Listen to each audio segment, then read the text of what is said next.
Welcome to Wrasslin' Raw!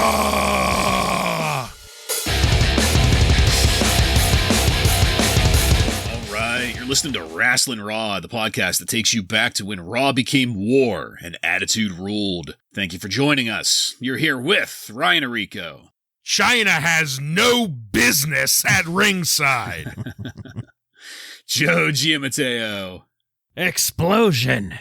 Contusion. Concussion.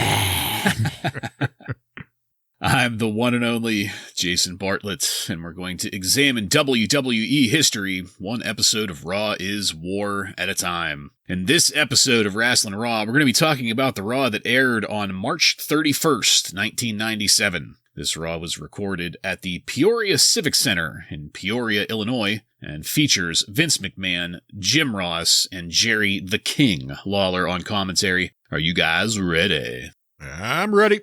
Ready? All right, then, let's get into it. This started with a black and white replay of Bret Hart turning heel, and I thought this was a great touch. I kind of wish they would have left it at Bret, but they did add Shawn Michaels' love it or leave it line and the corner post sharpshooter to complete the summary of last week's amazing promo segment, giving us a great reminder of where we stand in that story so far. That switches to the opening pyro and Vince McMahon roaring, "Mortars, rockets, bombs, it's all incoming tonight." JR lets us know that we're going to be hearing from Stone Cold Steve Austin for the first time since WrestleMania, and we'll get more from the Legion of Doom on the Tag Team Championship scene. After reviewing the rest of the match card for the evening, we go into our first match of the night.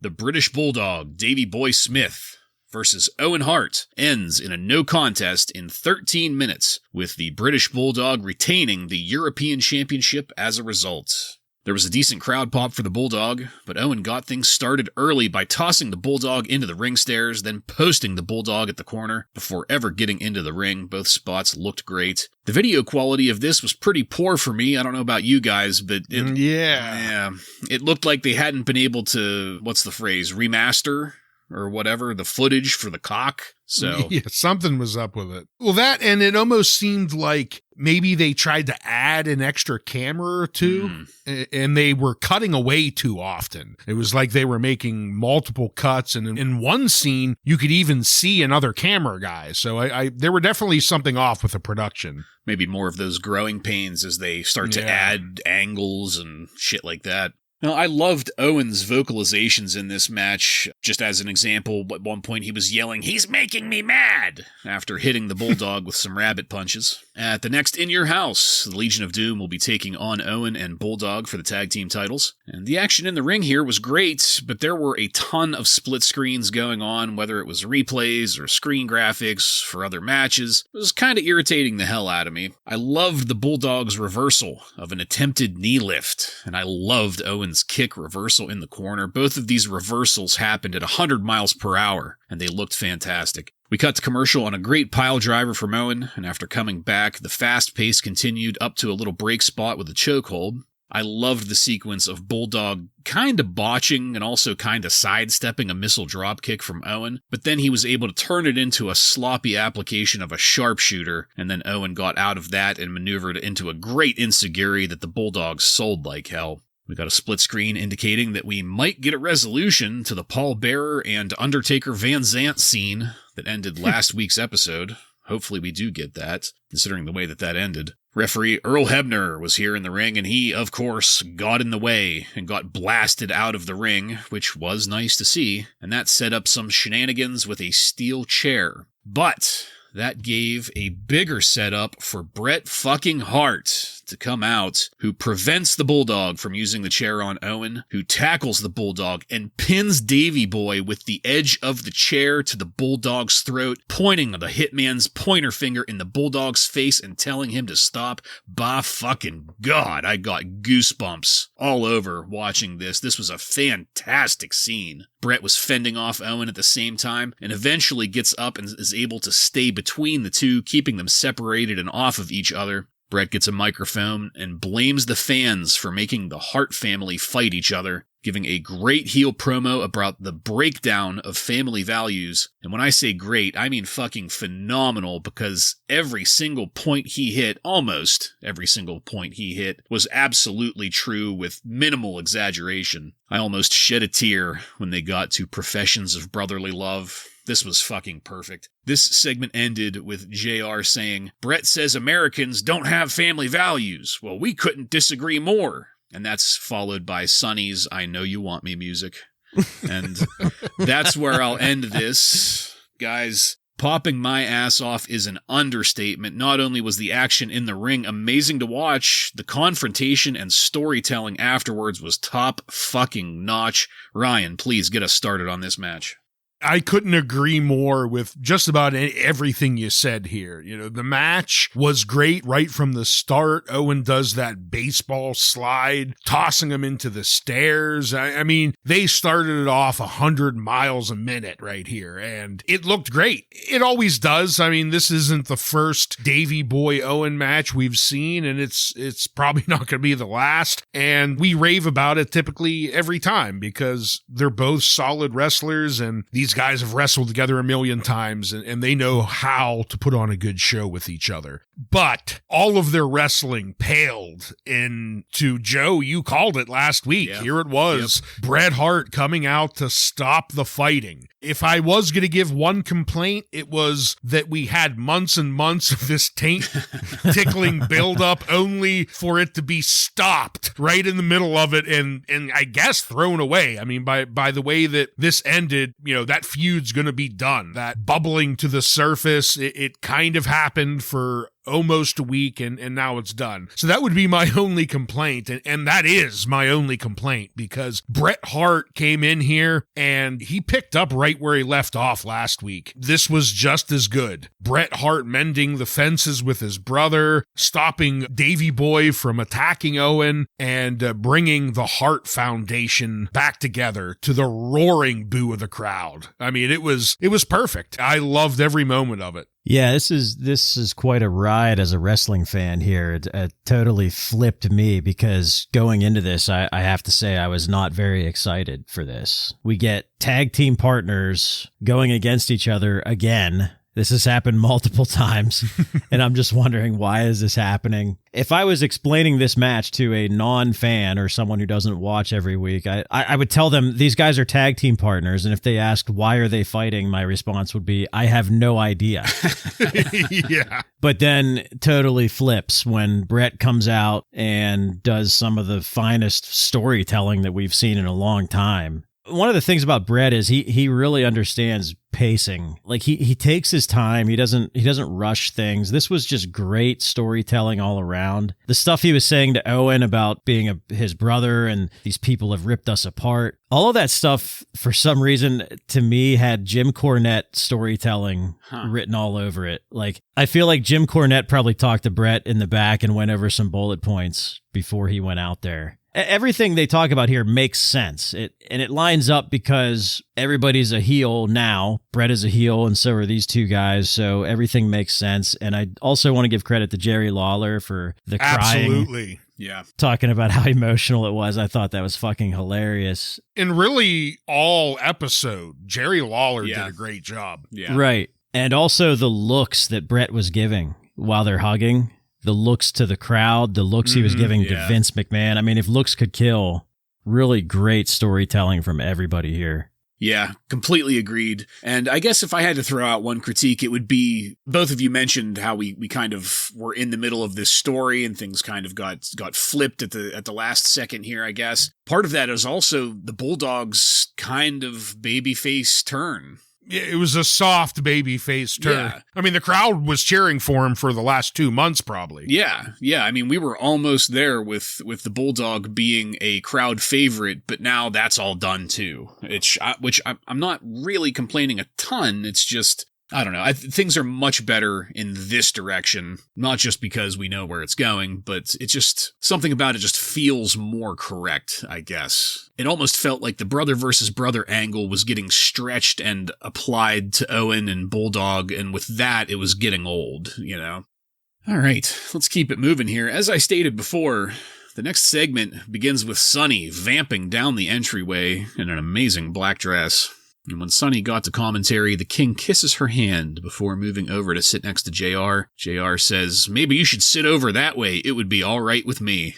And here's where we learn that Sunny is just joining commentary for the next match. But before we talk about that, though, especially coming off of the family values comments from the last segment, I just want to hear your guys' thoughts on the fact that we have Sunny, who is getting what amounts to a full entrance here. Music, Titantron video, light show. She's getting all of this just to join commentary. Just your thoughts, please. Ryan, why don't you take that first? Well, I mean, following the family values talk, it was perfect. That was really the only thing that came to mind to me was, yeah, let's highlight Sunny after saying, yeah, sure, we have family values. Yeah, it shows a contrast of, first, we're going to show you how we really know how to use our talent, and then we're going to show you how we really just don't know how to use it. And Sunny has talent. I mean, it's nice to see. She needs TV time because of the way she looks, but she has talent too, so it's a shame they couldn't come up with something else. Yeah. The only thing I would add to that maybe is she also needs, I don't know what you'd call it, but like an anchor. Somebody to rein her in, because whenever she's just left to her own devices, she tends to get like almost frantic or hyper, and that becomes annoying, you know? But if you have somebody that's there with her to keep her under control, like commentary does most of the time, that's more tolerable. All right, well, as I said, she's there to get through our next match. El Mosco defeats Supernova by pinfall in 3 minutes and 54 seconds. El Mosco is another Power Rangers villain, and Supernova looks like one too. And just in case anyone gets confused here, this is not the Supernova that is a current ECW wrestler at this time in 1997. These are two completely different people. The action in this match was overshadowed by commentary. Sunny and JR were just sniping at each other the entire time. Vince and the King were both baiting them into doing that. Eventually, Sunny gets up and leaves commentary and joins the Spanish announce table. That prompts JR to say that Sunny is going south of the border with Carlos and Hugo. With Vince adding that Hugo will have a huge smile on his face. Before you know it, the match is over, with Sunny holding and consoling the King as we break the commercial. You'll notice I didn't really talk about the match at all, because there's nothing there to talk about. We've talked about what this AAA thing is doing and what it feels like. And while I will say that this match was a refreshing change-up from the six-man tag bullshit we've had in prior weeks, I can't help but keep coming back to the irony of Sunny after the whole family values promo thing, because, I mean, that's really what carried me through this. Joe, what did you think of this segment? Well, when these guys come out, I already hate it, because who are we supposed to root for here? Because that's what wrestling's all about, good guys and bad guys. And I don't know what the purpose of this is. And this commentary is some of the worst that we've ever heard. And that's saying a lot too, right? I've talked about how much I like Hugo, but I like him even more now after seeing him put that nice tight grip on Sunny there with his hand.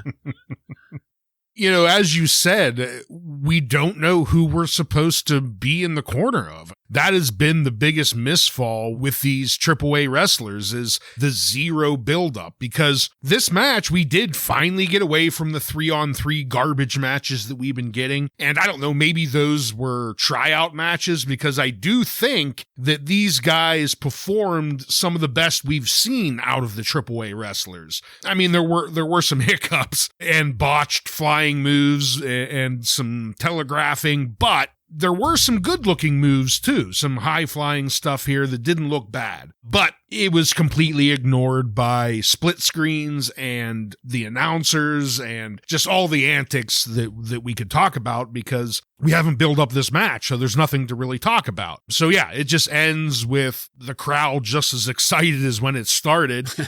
But I will give credit that I think this was the best AAA match that we've seen so far. Yeah, I don't think that's a stretch to say it all, just for the simple fact that it's not midgets or it's not a six-man tag match. Yeah, not being a 3-on-3 makes it great, but I also think these guys did a couple decent moves in the ring, too. Well, we'll leave it there and keep going, because there's a lot of episode here. Next up, we broke to commercial, and came back to "What a Rush," the crowd popping their asses off. JR is there setting up the upcoming pay-per-view, even going so far as to officially name the newly reinstated Hart Foundation there on our screens. That didn't come from Brett or anybody else. That came from JR here. Animal started this off making a statement about champions, and it was funny while he was doing it, watching JR bob and weave to avoid the spikes on Animal's shoulder pads because Animal was so animated in his delivery. After that, it went to Hawk, who started this with, "Well..." He and Animal are going to knock the doggy dumplings out of the Bulldog and the phlegm out of Owen Hart's corpuscles. And Jesus, I love LOD promos. After a commercial break, we came back to the Honky Tonk Man joining commentary. And on that note, I want to hear from Joe first. What did you think about LOD's promo and the Honky Tonk Man entering our lives yet again? Well, after hearing Hawk once again on a live mic, I felt like I had to go take a poop after he was done talking. Drop some dumplings. Yeah. He's talking about dumping dumplings and basically saying the Bulldog is going to shit himself during their match. So that was nice. And fucking Honky Tonk Man, as if I can't stand him already, he comes out with a guitar, which he says is a family heirloom. But then he lets it fucking fall on the floor and just lets it sit there. Well, you know. I mean, if this was a valuable guitar, you would never let it hit the fucking floor like that. Well, Honky does tell us that. He looks at the camera and he says, "You should never let a guitar like this fall on the floor." And then lets it happen. He's terrible. I love the Legion of Doom interview, as I have every one since they've come back. Hawk is just beautiful. And then he ends it with, "What a rush." And I love it. I don't love the Honky Man. He comes out with this guitar, heirloom guitar.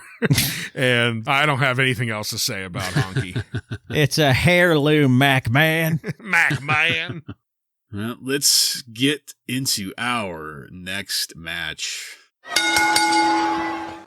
Double J Jesse James defeats Jerry Fox by pinfall in 1 minute and 39 seconds. Ryan, Jerry Fox, he was a past jobber, was he not? He was, and I decided to do my job this week, and I looked it up. He was our Jobber of the Week back on the June 24th, 1996 episode. Jerry. Anybody looking to educate themselves on the marvelous Mr. Fox here can find it there in the archives. Jesse James comes out leading a small child that looked very afraid of the situation that he found himself in. And maybe it was because Jesse is still singing "Alone with My Baby Tonight" as he comes out. That poor kid just wouldn't warm up at all, even when they tried to do like a Bret Hart knockoff and put Jesse James's hat on the kid. I dare say that was an already failed attempt at getting Jesse James over. That never had a shot in hell with that poor kid. Honky liked what he was hearing in Jesse's voice, but prefers the sound of his own voice. Going off of the amount that he had to add to this match, Honky Tonk Man wouldn't shut up. Not much has changed with Jesse James. On the other hand, there's a lot of bravado and grandstanding for especially a 1 minute and 39 second match. And then it was over. That's it. The Honky Tonk Man gets up into the ring to talk to Jesse James, and this interaction was ridiculous. Honky made a big deal about his guitar, presenting it to Jesse James and wanting him to have it, with Jesse James in the end smashing the guitar and disappointing poor Honky. Ryan, it feels like we were just wondering where Jesse James has been, and here we get him in a babyface squash match. What did you think of it?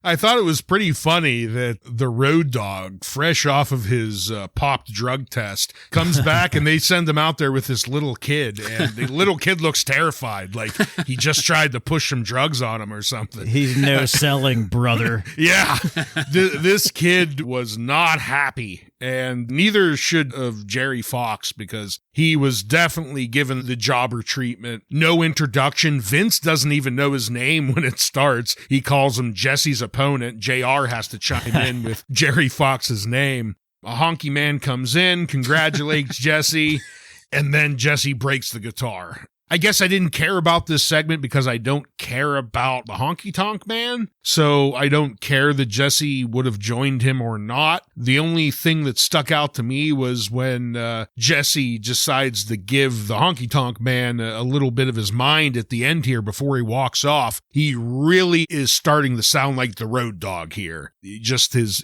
voice and tone and mannerisms, they were Road Dogg all over the place. So that was the only thing I really took away.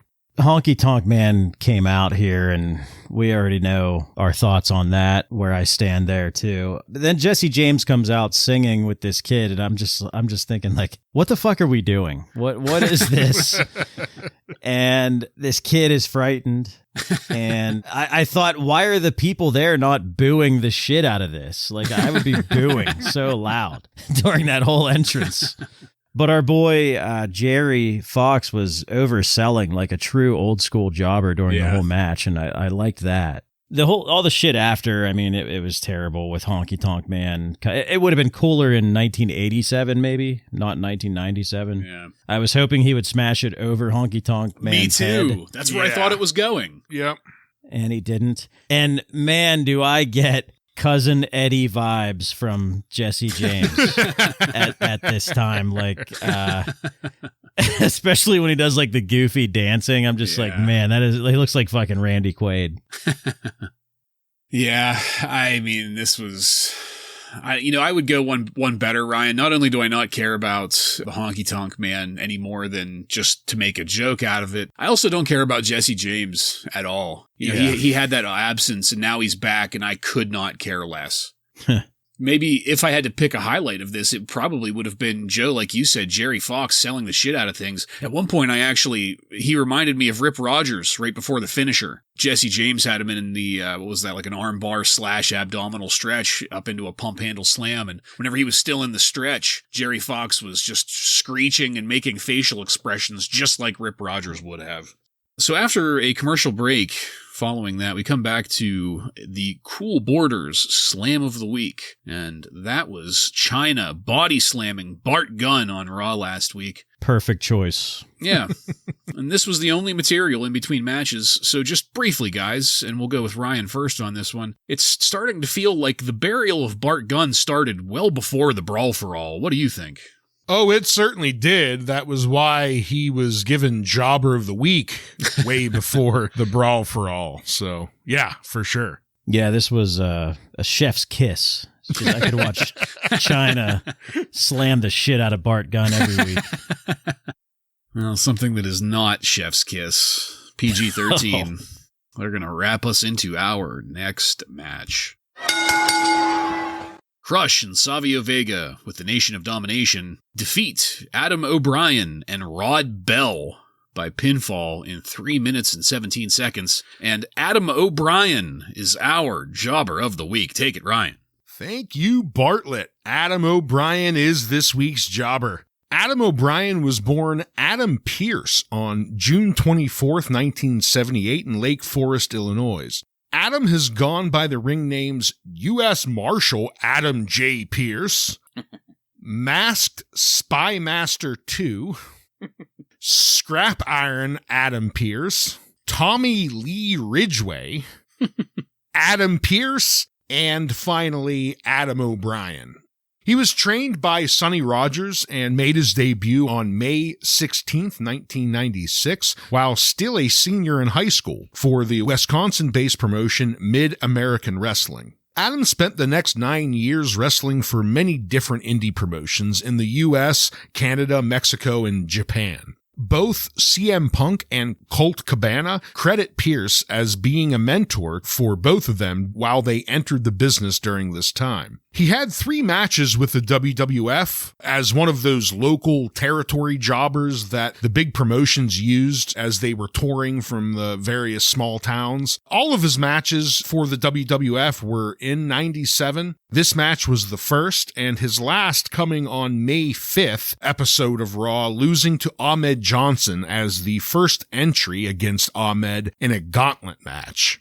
In 2005, Adam joined Ring of Honor, wrestling for the promotion until 2010. Pierce credits CM Punk, Colt Cabana, and Samoa Joe for his booking at ROH, and was used in various mid-card feuds and factions during his time there. But also during his time at ROH, he was also wrestling for NWA, where he wrestled from 2006 to 2013. Unlike at Ring of Honor, at NWA, Pierce was a headliner and held the NWA World title 5 times, with his most memorable match, or series of matches I should say, against Colt Cabana, called 7 Layers of Hate. There's even a documentary out there about these matches that you could find on YouTube if anyone is interested, but the short of it is Pierce was the current NWA title holder, and to end his bitter feud against rival Colt Cabana, he challenged Cabana to a best of 7 series of matches called the 7 Levels of Hate, with each match being in a different location and each having a different match stipulation. Of course, in typical wrestling storytelling fashion, the series went to the 7th match. However, before the 7th match could be held, due to internal politics and a power struggle within NWA, a lawsuit against the promotion resulted in a Texas attorney, R. Bruce Thorpe, assuming control of the NWA. And the 7th and final stage of Hate would ultimately be held on October 27th, 2012 in Melbourne, Australia in a steel cage match. Cabana would win the bout and the series, however, the NWA refused to sanction the match, causing Cabana to refuse to take the title at the end of the night, and Pierce, since he lost, also refusing to take the title, both effectively quitting the NWA that night, leaving the title in the middle of the ring.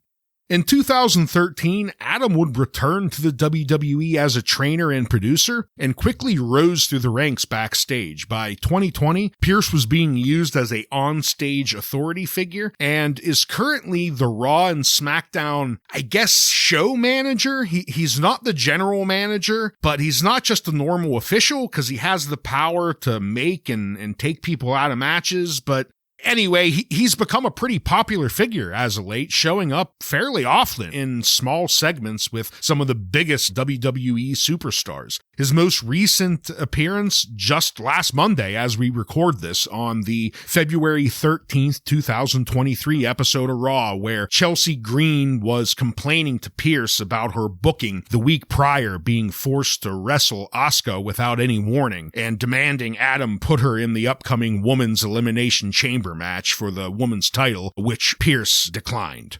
Adam Pearce's lifetime record is 246 wins, 237 losses, and 27 draws. So, although Adam Pearce will one day break away from the jobber title in March in 97 in the WWF using the name Adam O'Brien, he was most definitely a jobber. My goodness. Thank you, Ryan. Pretty interesting. I'm somewhat familiar with his recent work, so, just from seeing him on Twitter and stuff, but I had no idea that's who this was, so that's pretty interesting. Yeah, you're familiar with seeing him recently, but when I was initially watching this, until I looked him up, I was like, oh, that's Adam Pearce. Yeah, and he's not that old, so he must have been real young here in March 97. Yeah. Something about all of that puts me in the mood for 7-layer dip.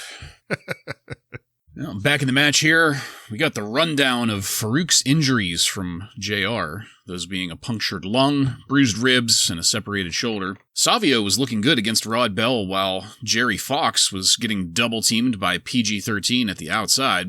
And when Crush came into the ring, thankfully we got a large screen graphic putting over La Femme Nikita, followed by a phone call from the Heartbreak Kid Shawn Michaels addressing Bret Hart's actions last week and this week, simply stating that he wants to state his opinions live on Raw is War next week. Back in the ring, the Nation of Domination clearly did not care about the health and well-being of their jobbers, with many questionable spots going on in there, ultimately ending with Savio pinning Jerry Fox with a boot on his chest.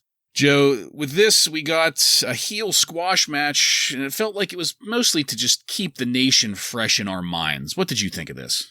Well, first off, did you say Savio pinned Jerry Fox? This was Bell and O'Brien, right? I'm just making sure I have the right names on these jobbers. I'm sorry. Yeah, there's too many jobbers tonight to sort out. It's a understandable mistake. We need Adam Pearce here to straighten it out. Straighten it out. All I can think of is this version of the Nation just lasted way longer than I thought. Yeah. It's not good. Crush is terrible. He is the Brutus the Barber to the Undertaker, just riding the coattails.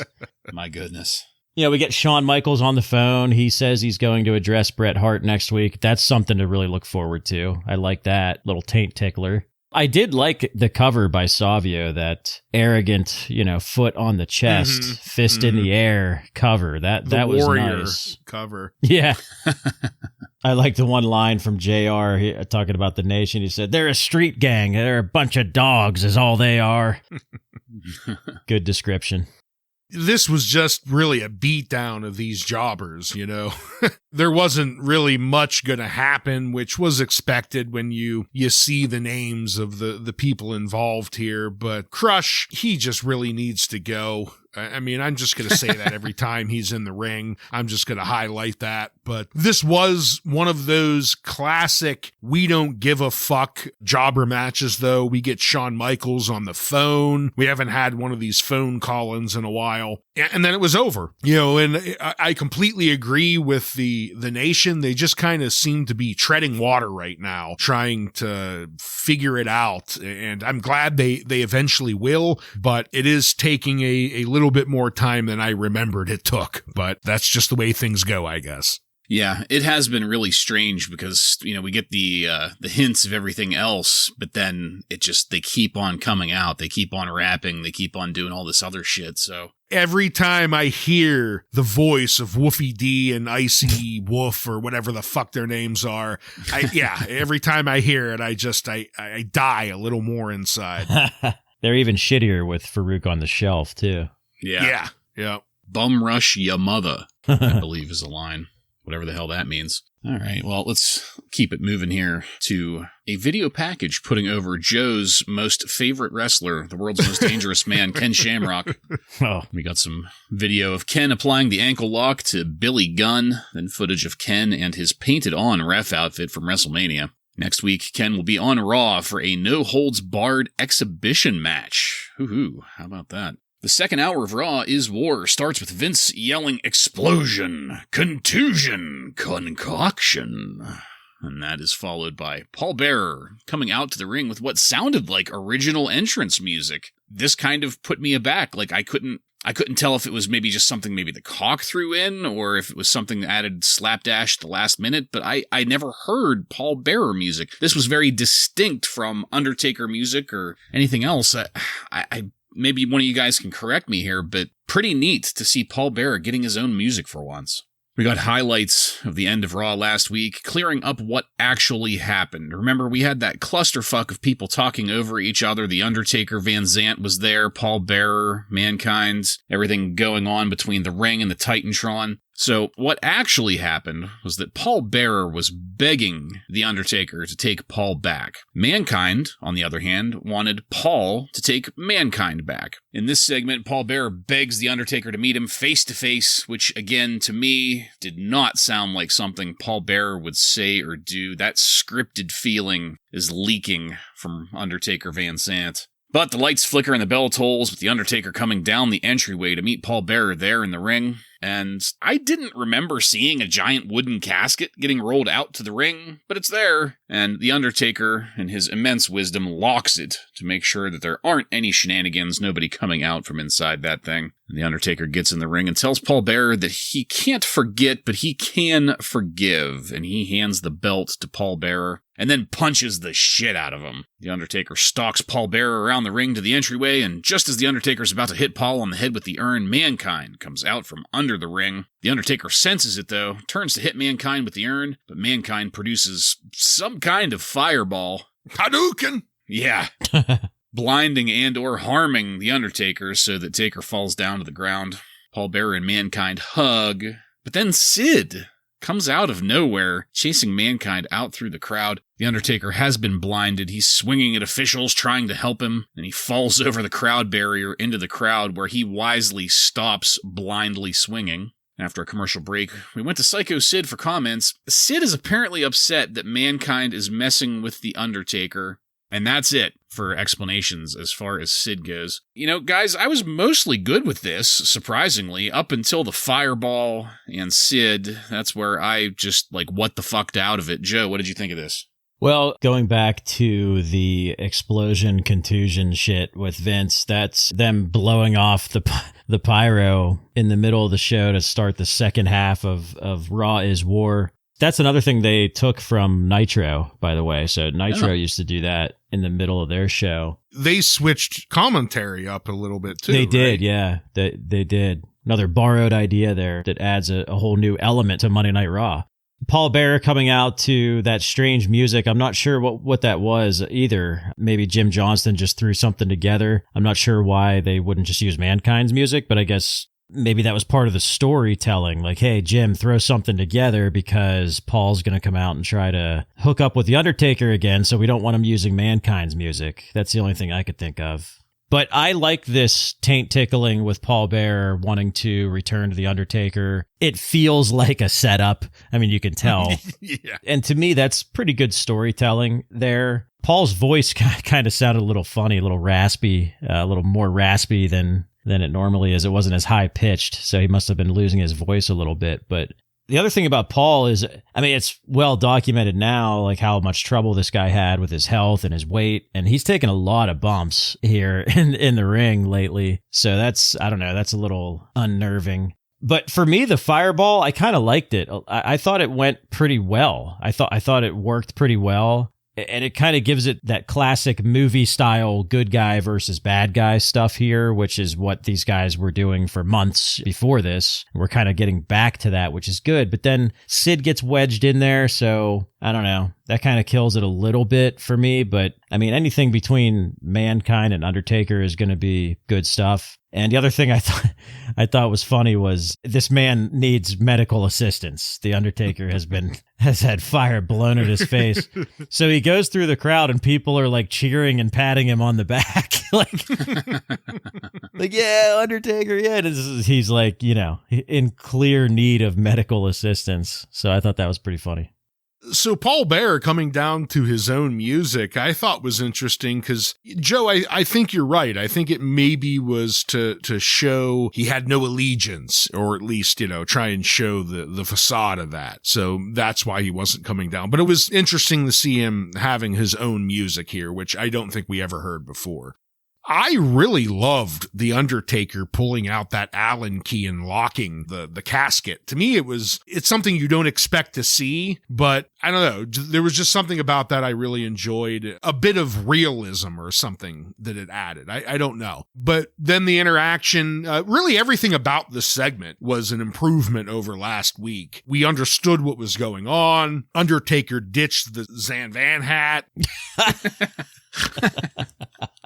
I mean, it was just all around better, I thought. And then, Joe, I'm in your camp with this Fireball. I thought it was pulled off great. I mean, every angle they showed it from, it looked like this giant Fireball went right into the Undertaker's face. So, to me, it was believable. It was a good special effect. I mean, you might be asking, like, why does Mankind have the power to shoot fireballs from his hand? But once you get past that point of the storyline, you know, it looked good, and the Undertaker's reaction to it was good. So, and this is something I remembered. As soon as that Fireball hit, it was like one of those like vivid memories, clicks in your brain. I remember that happening, and I definitely remember watching this Raw. That was added an extra special layer to it for me. But I do agree with Sid's appearance at the end. Kind of threw things off right at the end. It did ruin the segment, but it was unnecessary. And then when they came back from break, his promo was a real head scratcher. The only thing I could come away with was he's clearly going away to play softball, because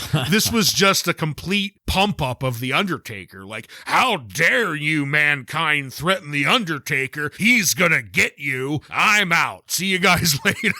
That's springtime weather is coming out. Spring fever on the diamond. So I guess we could say goodbye to Sid after that promo. But with the way that he's been acting with The Undertaker, it makes me think of some weird kid that's trying to defend the honor of the girl that's not interested in him. Like, Jesus, Sid, just you're kind of acting a little pathetic here. Why don't you develop your own interests and tastes, and maybe you'll find an opponent of your own that actually enjoys working with you. Take your foot off the gas just a little bit. In both ways. Get out your corked bat. All right, well, Vince says that we're going to get ongoing updates on the condition of The Undertaker and his burns. I'm kind of curious as to how a zombie heals from the burns, but we'll get updates on that as we go into our next match.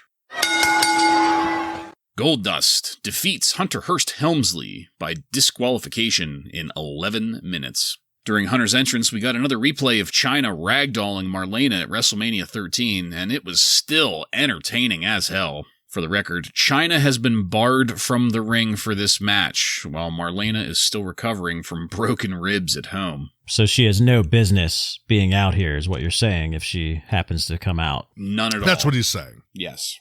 We got another replay of Chyna body slamming Bart Gunn. Yeah. Another shovel full of dirt on old Bart there. Body slammed right out of the league. Goldust ran down into the ring during his entrance, and he whipped Hunter in the face with his wig. I fucking loved that. And the match got going. Vince let us know that The Undertaker was suffering from burns in the facial region. So that's oddly specific and vague at the same time. Like a hockey injury update. Yeah. I popped when Jerry Lawler said that his friend John Daly had to check into the Betty Ford clinic again. Jeez. Popping my ass off. John Daly's still going strong, and I mean drinking. Yeah. Still drinking heavily. He's battled cancer and like other shit, so he just said fuck it, and you gotta love that. Yeah, I mean, not to get too far off topic here, but I think it's fair to say that the boys of Wrasslin Raw are big John Daly fans for many reasons. And John Jr., for me, his son's getting into it now. Oh, nice. Playing on tour. Back in the arena here, I noticed a Pillman is God sign in the crowd. Made me think of you, Joe. You might have noticed that I haven't said too much about the action here, and that's because it was somewhat lackluster. And I don't enjoy saying that because I am a fan of both of these workers, but for whatever reason, they weren't gelling in the ring. Kind of almost feels like this rivalry might have run its course a little bit. I did love Goldust's uppercut slap to Hunter while Goldust was on one knee. That's always a nice spot. And Chyna does eventually show up here. Again, no business being there. But she doesn't leave the top of the entryway. She just kind of stands up there and teases it. Next week on Raw, Mankind is going to be taking on Psycho Sid. And after Goldust hits the curtain call, Chyna enters the ring to prevent the pinfall. That's what draws the disqualification, as well as a flood of officials to the ring, including Pat Patterson, who ends up in a punching match with Hunter that Vince just sells the shit out of. Chyna does one of those almost like superhero-esque shrugging off a mass of 6 officials all in one wave, and then going over to stomp Pat Patterson along with Hunter. And this segment ends with Goldust and Chyna in the ring, officials keeping Goldust off of Chyna. There's a hint of will they, won't they be able to go at it? We don't know. But things end there. As weak as I thought this match was, Chyna once again spiced it up and made it all worthwhile. She looked great. Ryan, what did you think of this segment?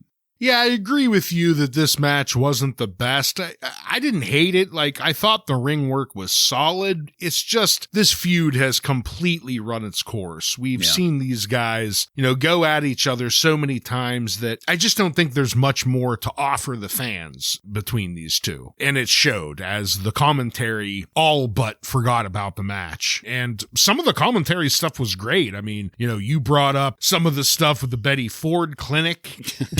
And then you have JR saying, if you love Canada so much, why don't you leave the U.S.? And then the King comes back and says, why don't you move to San Francisco and join a cult? Ooh, the Heaven's Gate people calling in the Heaven's Gate reference. My goodness. Man King telling JR to go fucking kill himself. That's pretty rough. And then the next line was probably, look at the muscularity. What a maneuver. China kind of saved this match. We were bored with the match in this matchup, in this pairing in general. And then she kind of comes down and adds a little extra flair to it. And then her fighting with the officials and Pat Patterson and all of that did bump it up a little bit. But unfortunately, two guys that I do typically enjoy seeing in the ring just put together a kind of a boring outing here. And I thought that could have been better. But way to go, China, still. Yeah, it seems crazy that we keep saying that to guys like Goldust and Hunter Hearst Helmsley. I mean, on paper, that should be great, but they're just putting together kind of boring matches so far. Maybe it's a couple things that ran through my mind, Bartlett. I'm starting to see kind of what you've been talking about, where Hunter really needs to ditch that blue blood gimmick. Especially now. Yeah, especially with China. Since China showed up, what was it, a little bit over a month ago, it's really starting to stand out for sure. You got this gassed up Amazonian on your arm. You shouldn't be a blue blood. Yeah, I mean, that's something that the old Hunter would have been disgusted by. Exactly. Mm-hmm. Right. For Goldust, I miss heel Goldust. I do not like babyface Goldust at all. I mean, sadly, the best things with this feud have been Marlena and China. Yeah, the ladies have been still in the show. Yeah, China has been just fucking amazing since she showed up. I mean, for like 6 weeks now. I mean, she's been appearing on Raw every week, and every single time it's been amazing. Her presence is just undeniable. Yeah. I mean, when she's in the ring, all eyes are on her. Yeah, for sure. I mean, she had no business being here, but yeah. I'm glad she showed up. Yeah, completely agreed. A saving grace. Hard to say that, given Goldust and Hunter, but here we are. All right. Next up was a segment reviewing the reunification of the Hart Foundation earlier tonight, which led to Stone Cold Steve Austin coming to the ring for an interview with Vince McMahon. Stone Cold got right to business, addressing the fact that he never said "I quit." Ken Shamrock's fat head never heard him say it. And on Bret Hart's best day, Bret couldn't top Stone Cold. Also adding, Bret Hart is the biggest piece of trash Stone Cold has ever met. Stone Cold does not care whether he's up against a good guy or a bad guy. He is always going to be Stone Cold. And all he wants to do is hear the bell ring and whip somebody's ass. Stone Cold then invites Bret Hart to put on a clean pair of panties to come out and get some. Bret comes up on the Titantron to address Stone Cold, and Bret says he has consistently kicked Austin's ass from pillar to post, and that he is finished with Austin. Austin comes back saying that Bret will have to kill Austin to be finished with him, and I fucking popped.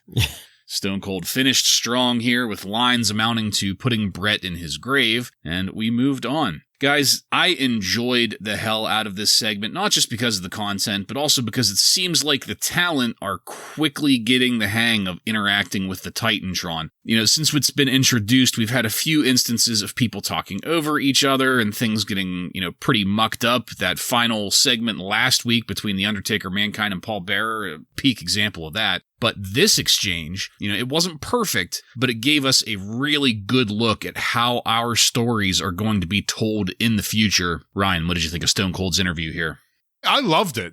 I thought this was a great use of an in-ring promo and of the new Titantron. Stone Cold comes down in that iconic 316 smoking skull shirt, which I think goes on to be like the #1 seller of all time at the WWF. And the crowd is absolutely roaring for him at this point when he comes out. just a day ago he became a babyface, and this crowd is in his hands at this point. That, you know, everyone was on their feet, and does a great job cutting a promo saying he's never going to quit. And then Bret Hart shows up on the Tron and rips an equally great promo saying, I fucking forced your head to bleed and I beat you from pillar to post. I love that line. And Stone Cold comes back. I mean, this was just a really great exchange between two people at the top of their game, and I loved it. Yeah, the chemistry is just fantastic between the two. And the whole time they were exchanging, all I could think of was how fucking amazing their match was, like 2 weeks ago, whatever it was. So, yeah, it's just some of the stuff that Austin is saying now is really, he's really, like you said, Ryan, he's got the crowd in the palm of his hand. I mean, he's commanding them at this point.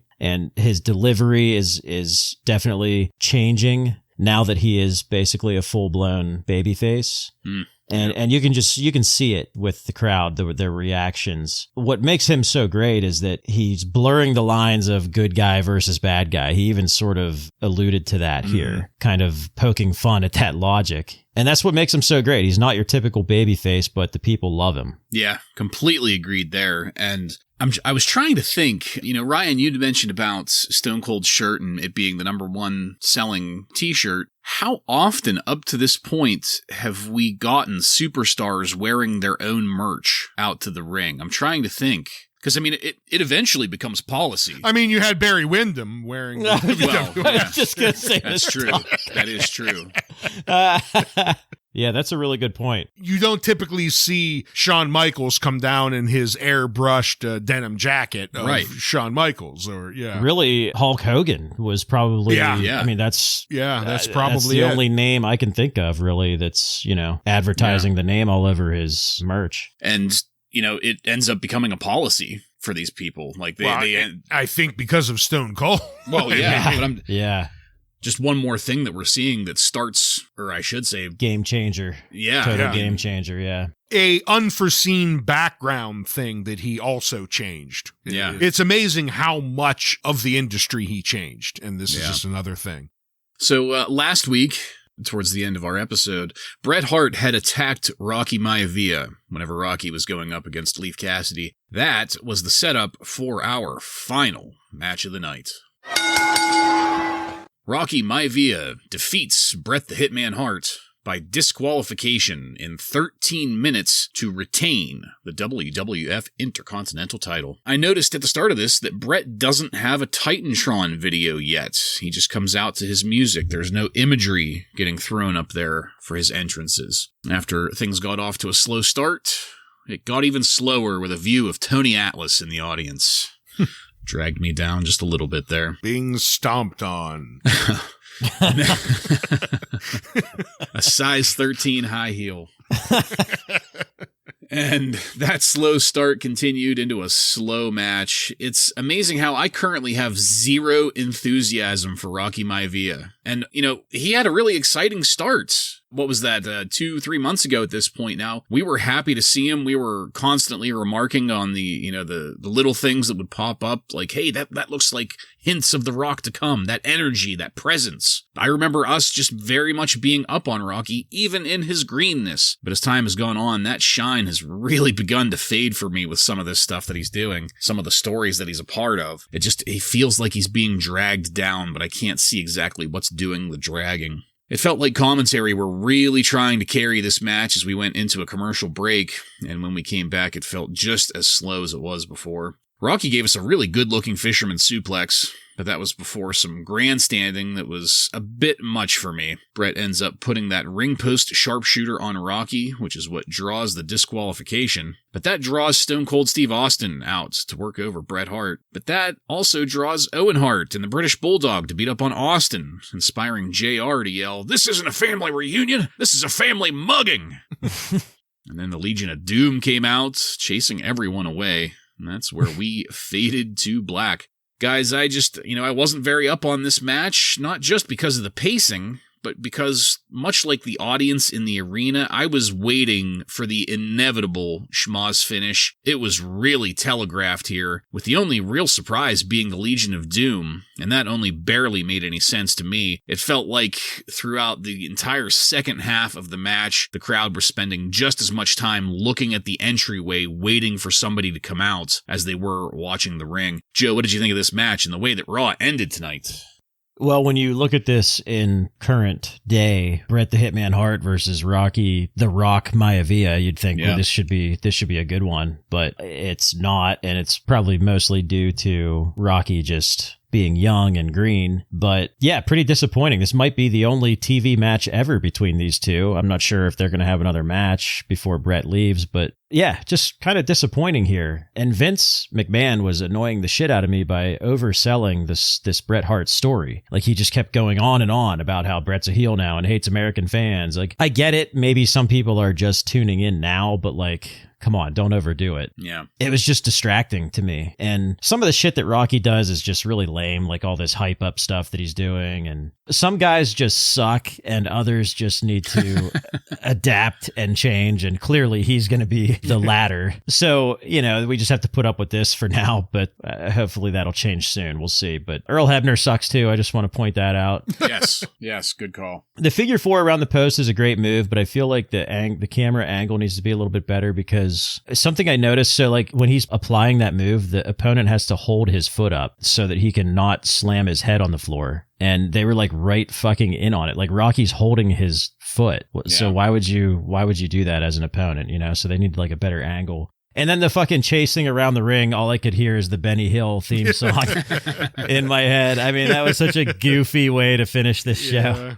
You know, I completely agree with you guys. It's odd with Rocky in there because you can see hints of The Rock, but it's just too over the top and too something. It's just not refined enough, or maybe it's just he doesn't have the rapport with the fans enough to pull off what he's trying to do yet. And obviously he's going to figure it out and become one of the biggest stars to ever go through this company. But on paper, Bret Hart Rock, I mean, you're thinking this is going to be the match of the night, and it didn't deliver there. I don't know if it was just because, as you pointed out, Bartlett, we kind of knew the schmoz ending was coming from the moment this match started. So we're just looking up at the ramp, waiting for the Hart Foundation to come down. And of course, they eventually do. And when they do, why does the Legion of Doom come out to help Austin? Yeah. What's the reasoning for that? What beef do they even have with the Hart Foundation? Joe, I mean, you said it perfectly. It's the Benny Hill music. It's just, let's end with as much chaos as possible and hope the fans don't notice it doesn't make sense. And I have to admit, I did. I noticed.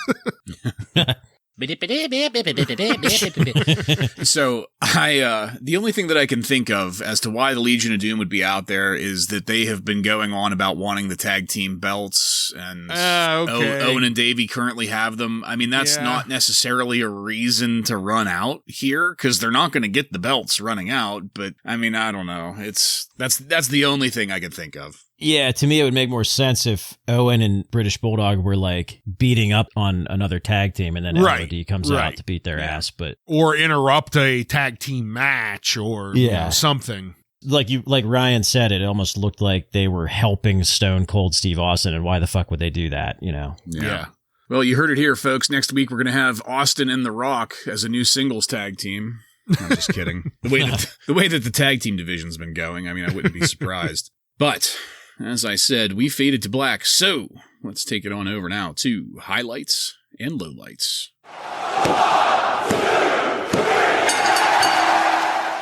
Ryan, why don't you take that first?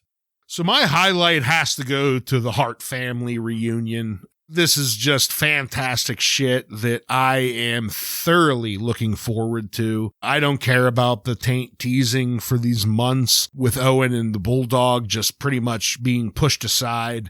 It'll heal. It'll heal eventually. It'll heal. I am pumped up and ready for the Hart Foundation. The low light, it has to be the Crush Savio Vega versus Adam O'Brien Rod Bell match. This was just a complete throwaway, an absolute waste of a match, and I'm just waiting for the new Nation of Domination to come because I need to see less of PG-13. Even though I didn't like the ending of the show, I thought this was a really strong episode of Raw. I thought there was it was packed full of some pretty good storytelling. And so my highlight is also, even though family reunions are not generally very entertaining, this Hart family reunion was fantastic. That's my highlight. My low light is the fact that Honky Tonk Man did not have a guitar smashed over his head tonight. That is a shame.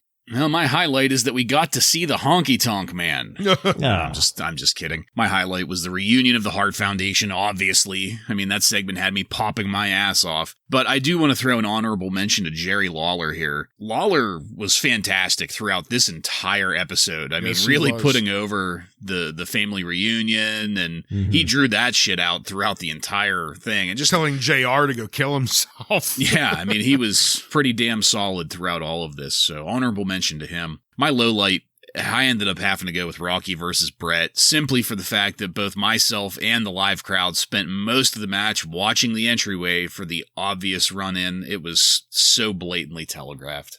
All right, Joseph, do you have any contemporary wrestling news from on and around March 31st, 1997 for us? Yes, I do. Straight from the Wrestling Observer. It looks like buy rates for WrestleMania 13 were pretty terrible.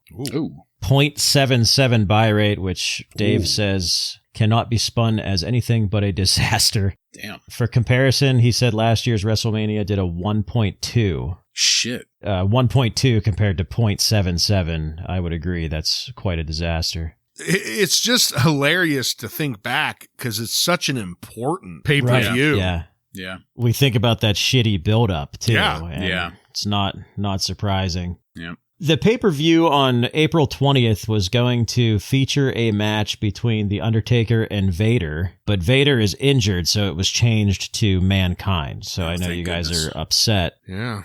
But don't get too excited because the tentative main event for May, the May pay-per-view, will most likely be Vader and Undertaker. Fantastic. Will that be called It's Time This Time?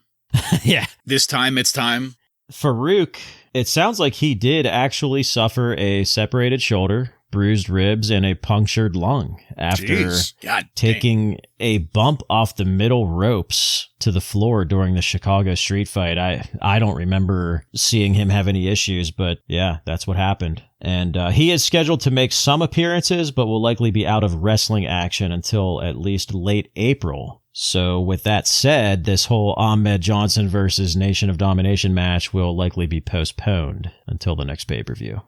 Dave Meltzer praised the Hart Foundation segment from tonight, saying it was tremendous, and Bartlett, he agrees, and said that Jerry Lawler's commentary was hilarious.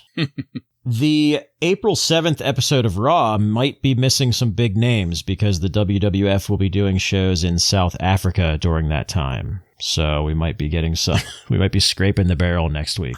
We'll see. Some Adam O'Briens. Yeah. There are rumors that Jim Cornette may be managing again. This time it is believed to be a heel team of Furnace and LaFawn. See about that. And when we were watching WrestleMania 13, Jason Bartlett, you pointed out that Shawn Michaels did the NWO or Click hand gesture during his entrance, and apparently there was some internal heat over that, but we know there will be no punishment. No repercussions. Dished out. But also I wanted to point out that the next night on Monday Nitro is when Kevin Nash did the click symbol and said, "Right back at ya, HBK," to the camera. So that was intentional shout out to each other. And that is all this week. All right. Thank you, Joseph. Illuminating as always. And that's it, folks. We are done with this one. I want to thank you again for joining us. If you like what we're doing here and want to connect with us, you can email us at WRASSLINRAW just at gmail.com to the end of that to submit questions or comments. Check us out on social media and on every podcast subscription platform. While you're there, don't forget to follow and subscribe to get every episode of Wrasslin' Raw coming to you every week. Give us a 5-star review and tell all of your friends to tune in to the most explosive Monday Night Raw review podcast on the airwaves. Next week on Wrasslin' Raw, we're going to take a look at the Raw that aired on April 7th, 1997, with matches featuring Frank Stiletto, Rockabilly, and many more. So, for Joe and Ryan, I'm Jason, and this has been Wrasslin' Raw.